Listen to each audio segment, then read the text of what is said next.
এই চকলেটগুলো হলো বিশ্বের সবথেকে বেশি এক্সপেন্সিভ চকলেট। চলো ট্রাই করি। এটা হলো জাপানের সব থেকে এক্সপেন্সিভ চকলেট। এটা $24।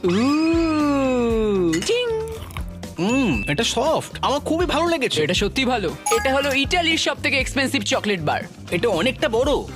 আর এর সাথে একটা ছুরি আছে। হি হি। ও, এটা একটু শক্ত। এটা খুব ডার্ক চকলেট। এর মধ্যে হানি আর টোস্টেড মল্ট আছে। আমার আর ভালো লাগছে না, চলো পরেরটা যাই।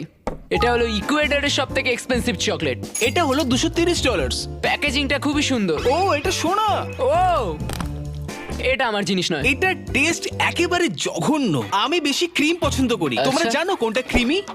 Festivals chocolate. এটা হলো ইউএস এর এক্সপেন্সিভ চকলেট। এটার গিনিস ওয়ার্ল্ড রেকর্ডে নাম উঠেছে আর এটার প্রাইস হলো $250। এটা অনেকটা বড়। আমার মনে হচ্ছে এটা খুবই শক্ত হবে। ওয়াও, খেতে বেশ ভালোই এটা। দাঁড়াও আমাকে চলো পরেরটাই যাই।